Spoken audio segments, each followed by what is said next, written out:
Assalamualaikum warahmatullahi wabarakatuh. Para mahasiswa baru Universitas Negeri Yogyakarta, selamat datang di kampus tercinta, kampus Universitas Negeri Yogyakarta, salah satu kampus hebat di Indonesia, dan kalian merupakan orang-orang yang beruntung bisa memperebutkan kursi bangku kuliah di Universitas Negeri Yogyakarta. Ada beberapa pertanyaan dari para mahasiswa, ada 5. Ini akan saya jawab. Semoga yang bertanya bisa memahami, dan yang tidak bertanya sambil menyimak bisa merefleksikan untuk dirinya sendiri. Pertanyaan yang pertama, bagaimana cara mengubah kemampuan atau kebiasaan bagi seseorang yang mungkin sulit untuk beradaptasi dengan hal baru? Ya, pertanyaan ini sebetulnya saya ganti bertanya. Pertanyaan ini untuk diri saudara atau saudara ingin mengubah orang lain? Kalau ingin mengubah orang lain yang mungkin orang sulit untuk berubah, nggak usah diperhatikan. Harus diawali dari saudara untuk berubah. Kalau saudara berubah, maka orang lain ada kemungkinan bisa berubah. Jadi, kalau mau mengubah dunia misalkan saja, saudara jangan mengandalkan orang-orang lain. Harus dimulai dari diri sendiri, segera berubah. Misalnya saja kebiasaan yang tidak produktif menjadi produktif. Kebiasaan yang tidak memiliki rencana dalam kegiatan sehari-hari dibuat rencana sehari-hari.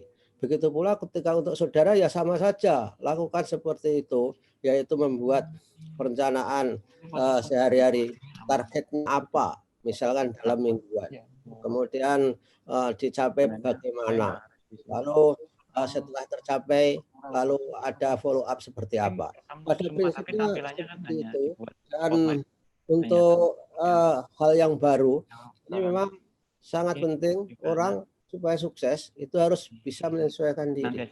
Bahkan di dunia ini tidak ada orang yang hebat, yang paling kuat, paling pintar, yang bisa survive, tetapi hanya orang-orang yang paling adaptif terhadap perubahan yang akan survive.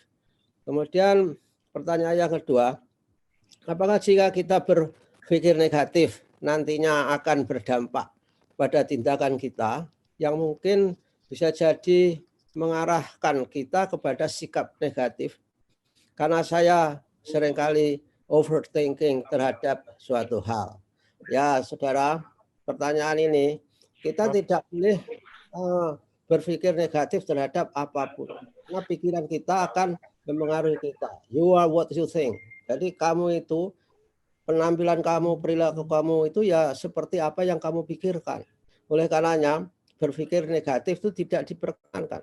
Dalam bahasa agama, kita harus husnuzon, berpikir berprasangka baik, tidak boleh berprasangka buruk terhadap apapun. Kalau kita berpikir negatif bisa terjadi karena teorinya ada yang disebut dengan self fulfilling prophecy. Self fulfilling prophecy itu adalah orang berpikir tanpa data tertentu, tapi akan bisa diyakini dan akhirnya terjadi semua. Kalau saudara ingin melihat konsep self fulfilling prophecy, itu saudara bisa masuk ke web saya suyanto.id. Di sana ada tulisan saya yang judulnya Pygmalion Effect untuk pandemi dan pendidikan. Saudara lihat ke sana, bagaimana orang memahami sesuatu karena diyakini, maka terjadilah sesuatu itu dengan sebenarnya. Oleh karenanya, saudara, kalau saudara berpikir bahwa dalam mengikuti kuliah, oh saya bisa, saya paham, saya akan bisa mengaplikasikan teori yang disampaikan oleh para dosen, saudara akan bisa. Karena kalau saudara berpikiran begitu, maka perilaku saudara itu akan terbimbing dan terkondisikan. Misalkan sebelum masuk ke kuliah menyediakan pertanyaan-pertanyaan. Apa yang ingin saudara dapatkan? Jangan saudara pasif, jangan mendengarkan omongan dosen. Dosen itu banyak ilmu, tapi tidak tahu apa yang kamu perlukan. Ilmunya banyak sekali, tapi belum tentu yang disampaikan yang kamu perlukan. Oleh karenanya, saudara yang harus menggali sendiri apa yang kamu perlukan, tanyakan kepada dosen-dosen saudara. Kemudian berikutnya, dengan tipe growth mindset yang saya miliki, apa yang sebaiknya saya lakukan untuk dapat mengembangkan karir di abad 21. Beruntung saudara termasuk tipe orang yang growth mindset, di mana saudara menyukai tantangan, melihat kesuksesan orang lain itu sebagai feedback, mendengarkan kritik sebagai arahan saudara untuk bertindak selanjutnya, bersyukur. Namun kemampuan itu kalau tidak dikembangkan tetap saja idle, nganggur, tidak akan jadi apa-apa. Oleh karenanya, saya kira di abad 21 ini supaya saudara sukses, saudara harus memiliki keterampilan abad 21 yang biasanya dirumuskan dalam FOSE, FOSIS. Jadi kamu kalau if you would like to say in English, FOSIS. Jadi 4C, maaf, 4C. Apa saja? Yaitu pertama, kreativitas. Saudara harus punya kreativitas. Yang kedua, mempunyai critical thinking, berpikir kritis. Yang ketiga, mempunyai kemampuan untuk berkolaborasi, collaboration. Dan yang keempat, mempunyai kemampuan untuk berkomunikasi, communication. Jadi 4C itu. Nah, kalau itu kamu miliki, maka saudara akan berjaya di abad 21. Berpikir kritis itu tidak gampang menyerah terhadap informasi yang ada. Tidak gampang percaya pada hoax. Kemudian memiliki kreativitas artinya selalu melakukan hal yang baru. Itu ciri khas kreativitas. Tidak mengulang-ulang sesuatu, dan bahkan ada game orang yang suka mengulang-ulang sesuatu dan berharap hasil yang berbeda. Itu definisi orang gila pada sesungguhnya. Yang berikutnya, komunikasi.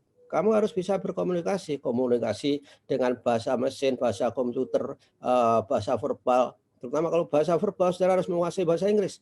Mahasiswa itu harusnya memiliki TOEFL 550. Jadi untuk bahasa Inggris salah satunya, dan kolaborasi yang akhirnya itu tadi. Saudara bisa bekerja sama dengan orang lain, menghargai orang lain, insya Allah akan sukses di abad 21. Nah, saya lihat berikutnya pertanyaan. Hasil assessment menunjukkan saya adalah model fixed mindset. Saya ingin bertanya, apa yang harus saya lakukan untuk mencari bakat dan minat saya yang spesifik untuk meningkatkan kemampuan yang bisa saya jadikan sebagai identitas diri saya. Terima kasih. Dia bilang begitu.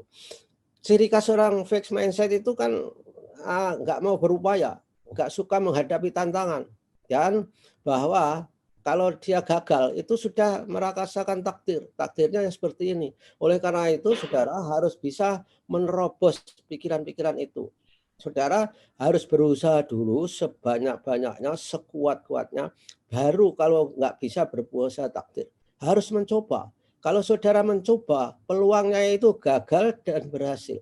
Kalau saudara tidak mencoba sama sekali, maka saudara tidak pernah punya peluang keberhasilan.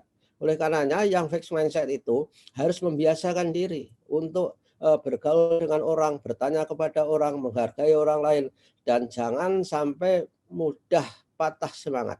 Terus mencoba dan mencoba. Berikutnya yang terakhir nih saya kira, sebagai seseorang yang memiliki growth mindset, bagaimana cara kita menghadapi orang-orang fixed mindset yang menganggap pencapaian kita sebagai sebuah takdir serta dikarenakan privilege yang kita miliki tanpa melihat usaha serta kerja keras yang telah kita lakukan. Meskipun kita bisa mengabaikannya, tetapi kadang hal tersebut cukup mengganggu. Kalau saudara terganggu akan hal ini, belum growth mindset amat saudara itu. Jadi EGP saja terhadap apa yang dikatakan orang. Ibaratnya ada pepatah, biarkan anjing menggonggong, kafilah tetap berlalu. The show must go on. Jadi saudara jangan memperhatikan orang-orang itu. Tetap saja berpendirian sebagaimana menyukai tantangan dan juga menyukai hal-hal yang baru dan tidak mengulang-ulang. Kata mereka itu anggap saja bahwa itu sebagai feedback saudara, sehingga saudara harus bekerja lebih keras. Saya kira itulah pertanyaan 5 tadi sudah saya sampaikan. Mudah-mudahan saudara selama di UNJ menjadi mahasiswa yang berhasil dan keluar menjadi warga negara yang baik, menjadi alumni yang baik dan bermanfaat bagi keluarga saudara dan bagi negara Indonesia. Terima kasih. Wassalamualaikum warahmatullahi wabarakatuh.